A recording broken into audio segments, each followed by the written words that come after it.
Es tiempo de aprender principios eternos de la palabra de Dios. En Tiempo con Dios, el pastor Óscar Mauricio Caicedo.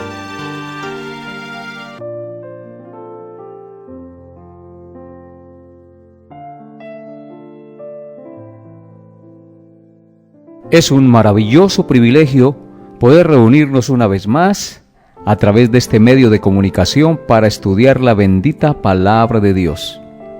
Antes de iniciar nuestro estudio de la palabra de Dios en esta mañana, vamos a encomendarnos en oración a nuestro Creador.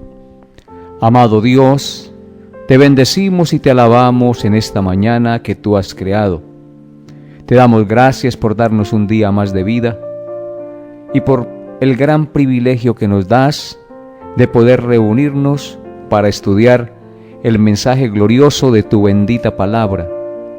Te suplicamos, Padre Santo, que nos des la gracia de entender tu mensaje, que abra nuestros oídos espirituales y que la palabra, que es viva y verdadera, penetre hasta lo más profundo de nuestro ser y nos permita entender las verdades eternas de tu precioso libro, que nos fue dado para guiar nuestros pasos, para conocerte y para adquirir la salvación. Gracias, Señor, por darnos este libro precioso. Gracias también, Padre Santo, por nuestros hijos, por nuestra familia y por todo lo que nos das a diario. Bendecimos tu nombre por ser tan bueno, tan generoso, a pesar de nuestros pecados, Señor. Gracias por todas las cosas, pero sobre todo, gracias por tu Hijo Jesucristo, quien nos da la vida eterna y el perdón de nuestros pecados. Amén y amén. Seguimos adelante con nuestro estudio expositivo de la primera carta del apóstol Juan. Estamos estudiando el capítulo 2. En el estudio pasado estudiamos el versículo 1 del capítulo 2. Hoy, por la gracia de Dios, meditaremos en el verso 2. El versículo 2 dice: y Él es la propiciación por nuestros pecados, y no solamente por los nuestros, sino también por los de todo el mundo. Juan en este pasaje desarrolla dos enseñanzas: la enseñanza de Cristo como la propiciación por nuestros pecados y la enseñanza del alcance de su sacrificio. Veamos en primer lugar la enseñanza de Jesucristo como la propiciación por nuestros pecados.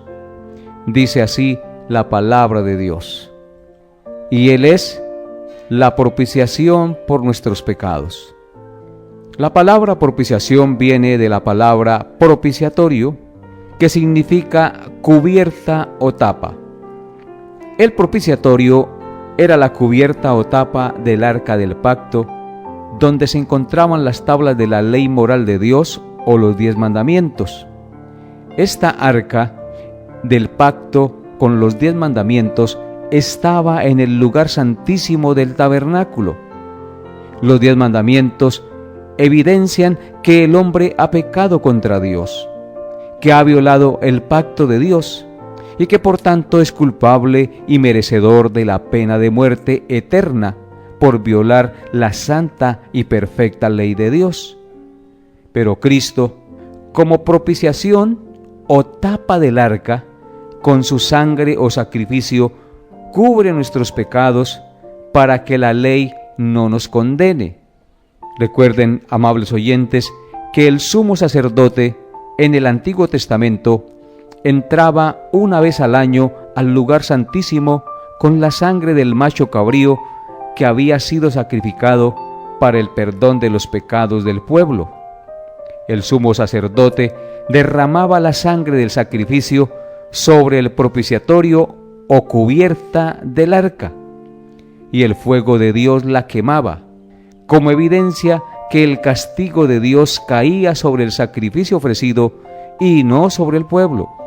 Podemos decir entonces que Cristo, como nuestro abogado propiciatorio, es un abogado diferente a todos los abogados del mundo, porque no solamente nos defiende gratuitamente en la corte celestial intercediendo por nosotros ante el Padre, sino que también se entregó en lugar de nosotros, recibiendo el justo castigo de Dios que nos merecíamos por violar su santa ley, convirtiéndose así en nuestra propiciación o cubierta de nuestro pecado.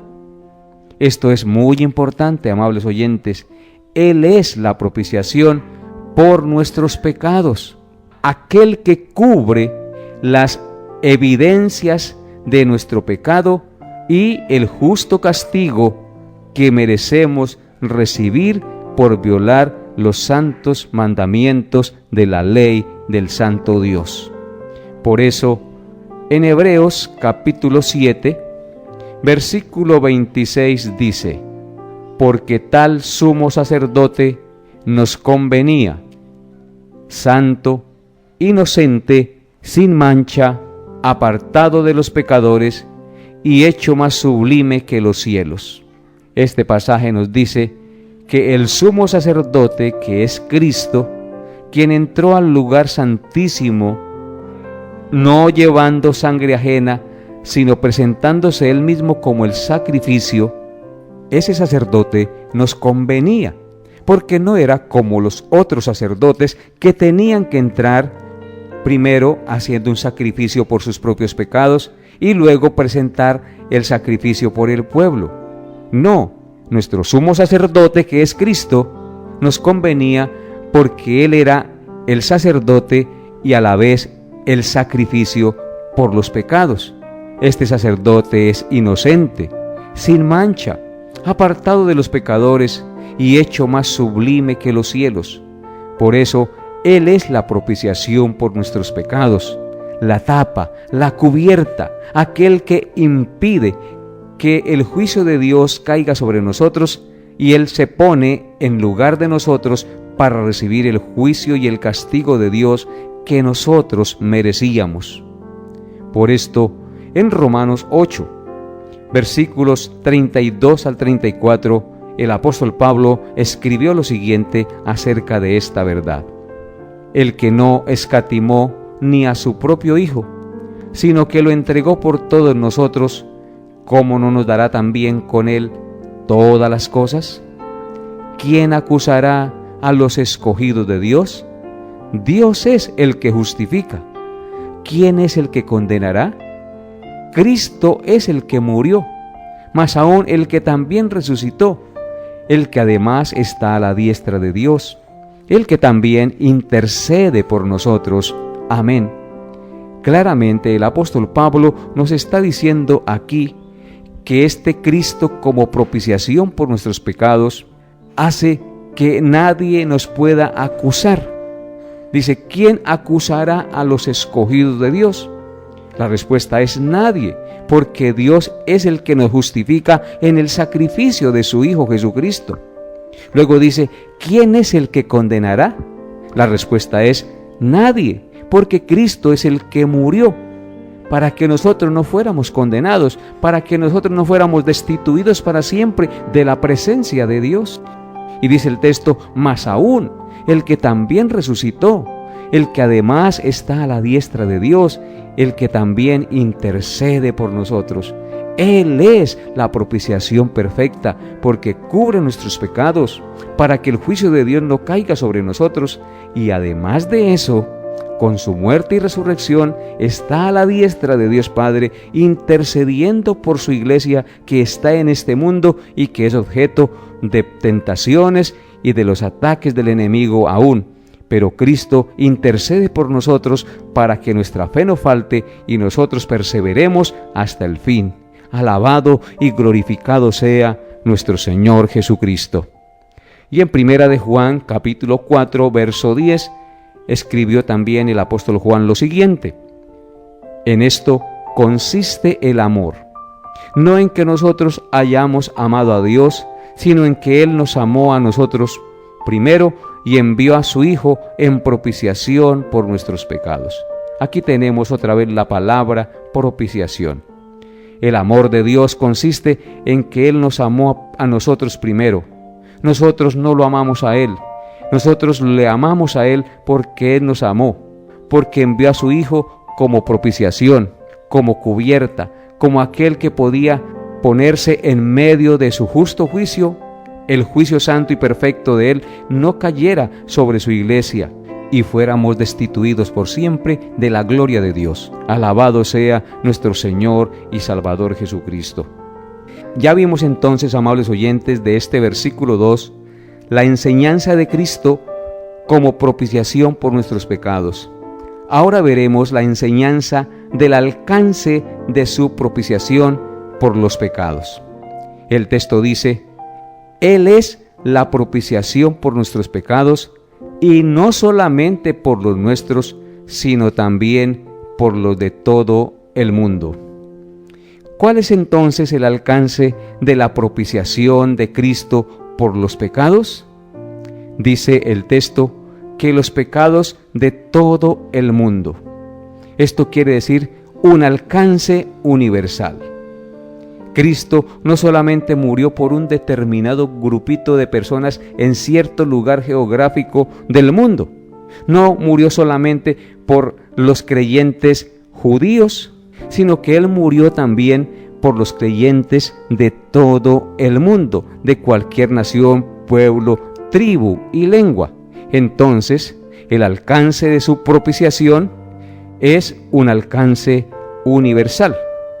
Pero aquí surge una pregunta, amables oyentes, y es: ¿la propiciación de Cristo por los pecados de todo el mundo se refiere a que Él murió por los pecados de todas las personas del mundo sin excepción? La respuesta es no, porque si Cristo hubiera muerto por todas las personas del mundo sin excepción, ninguno se perdería, todos serían salvos. Y vemos que no es así. Todos no creen. Todo el género humano no es salvo en Cristo. Entonces, la palabra mundo debe entenderse como un alcance universal de donde la muerte de Cristo salva de manera soberana a gente de toda nación, pueblo, tribu y lengua del mundo, a los cuales la Biblia llama los escogidos de Dios o su iglesia. Pero ¿cómo entender este dilema de la aparente contradicción? Porque hay pasajes que dicen: de tal manera amó Dios al mundo, como si diera a entender que Dios murió sin excepción para salvar a todo el mundo. Pero eso no es verdad. Debemos saber entender la palabra mundo en esos textos donde se pareciera que se enseñara un alcance universalista sin excepción, donde todos los hombres sin excepción se salvarían. La muerte del Hijo de Dios tenía una intención y un propósito definido, amables oyentes. Para los elegidos o la iglesia, que provienen de todo pueblo, tribu, lengua y nación, la intención de Dios era salvación de acuerdo con su propósito y gracia en Cristo desde antes de la fundación del mundo, tal como dice en 2 de Timoteo, capítulo 1, versículo 9. Dice así: quien nos salvó y llamó con llamamiento santo, no conforme a nuestras obras, sino según el propósito suyo y la gracia que nos fue dada en Cristo Jesús antes de los tiempos de los siglos. Este texto nos enseña que Dios nos salvó y llamó con llamamiento santo, no conforme a nuestras obras, sino según el propósito suyo y la gracia que nos fue dada en Cristo Jesús antes de que el mundo existiera. Esto nos da a entender que Cristo nació en este mundo y vino a este mundo para salvar a aquellos que en su gracia determinó salvar junto con el Padre desde antes de los tiempos de los siglos. O sea que Cristo vino a morir y vino a este mundo a salvar a aquellos que en su soberana voluntad con el Padre habían determinado salvar antes de que el mundo fuera. Eso era el propósito definido para los escogidos, para la iglesia.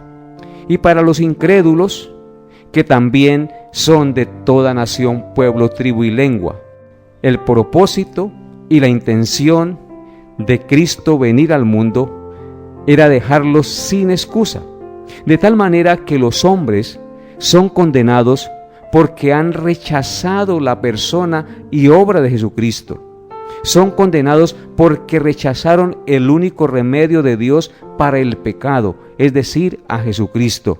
Miren lo que dice, por ejemplo, Juan capítulo 3, versículo 18. El que en él cree no es condenado, pero el que no cree ya ha sido condenado, porque no ha creído en el nombre del unigénito Hijo de Dios. Y esta es la condenación, que la luz vino al mundo, y los hombres amaron más las tinieblas que la luz, porque sus obras eran malas. Vemos claramente entonces aquí que hay algunos que no creen, que no se arrepienten de sus pecados, porque no quieren venir a Jesucristo, porque sus obras son malas y aman más las tinieblas que la luz. Por lo anterior, los incrédulos nunca podrán decir que no se hizo provisión para su salvación y que no les fue ofrecida. Jamás podrán estar ante Dios y decir: la razón por la que no soy salvo, Dios, es porque nunca me dijeron que creyera en Cristo. No, la razón por la cual no son salvos es porque rechazaron a aquel que murió para salvar a los pecadores.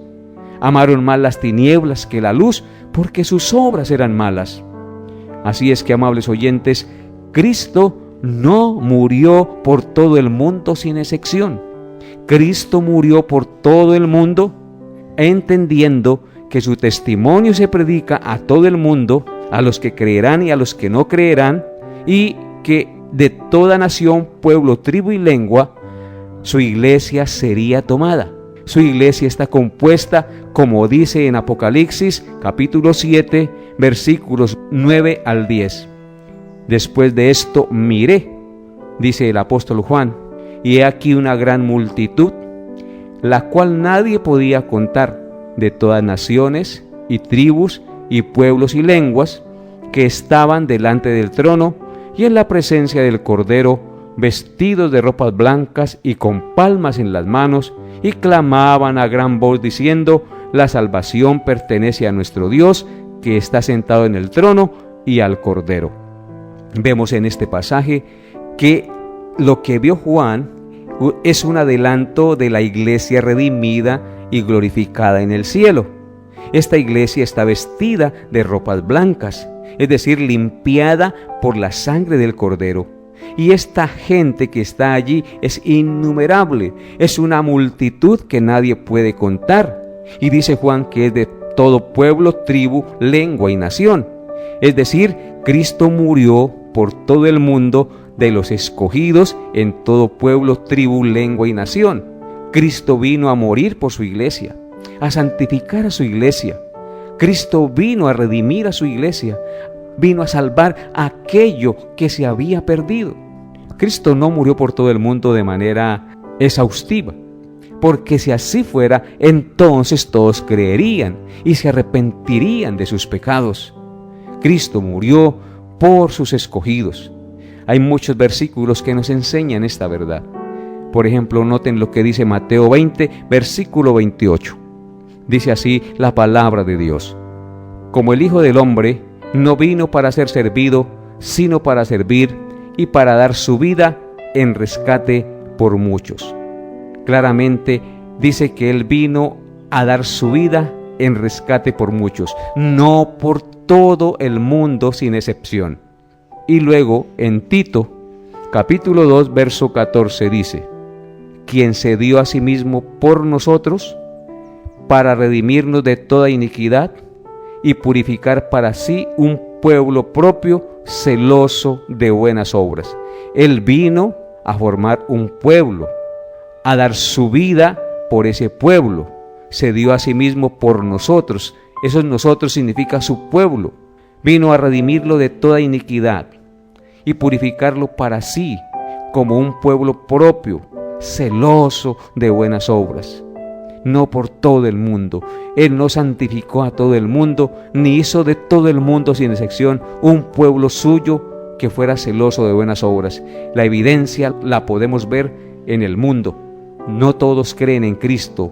Muchos le rechazan y blasfeman su nombre. En Efesios capítulo 5, versículos 25 al 27 dice: Maridos, amad a vuestras mujeres, así como Cristo amó a la iglesia y se entregó a sí mismo por ella, para santificarla, habiéndola purificado en el lavamiento del agua por la palabra, a fin de presentársela a sí mismo una iglesia gloriosa, que no tuviese mancha ni arruga ni cosa semejante, sino que fuese santa y sin mancha. Este texto es supremamente claro acerca del pensamiento que estamos teniendo. Pablo dice: maridos, amen a vuestras mujeres de la misma manera que Cristo amó a la iglesia y se entregó a sí mismo por ella. El texto claramente nos dice que Cristo amó a la iglesia, no amó a todo el mundo, y dice que se entregó a sí mismo por ella. Es decir, Cristo murió para salvar efectivamente a su iglesia. Se entregó a sí mismo, dio su vida para salvar a su iglesia, a fin de presentársela a sí mismo como una iglesia gloriosa, como su esposa gloriosa, que no tuviese mancha, ni arruga, ni cosa semejante, sino que fuese santa y sin mancha. Solo lo puede hacer Cristo. Ese sacrificio que hizo Cristo es lo que santifica y purifica a todos los creyentes, porque nosotros somos la esposa del Cordero como iglesia, amables oyentes. Esta es una verdad gloriosa que no podemos eludir. Cristo vino a morir y a dar su vida en rescate por la iglesia, no por todo el mundo sin excepción. Así es que, amables oyentes, esta verdad es gloriosa y nos invita y nos exhorta a amar a Cristo con todas las fuerzas y con todo nuestro corazón. Saber que Él tenía un plan definido, un propósito definido al venir a este mundo. Él no vino a este mundo a ver si alguno quería recibirle, si alguno quería creer en Él. No, amables oyentes, Él vino a este mundo a cumplir un plan y un propósito definido que Dios le había entregado. Por eso Él dijo: todos los que el Padre me da, vendrán a mí, y el que a mí viene, no le echo fuera. Yo he descendido, dijo Cristo, a este mundo no para hacer la voluntad mía, sino la voluntad de mi Padre. ¿Y cuál es la voluntad de mi Padre?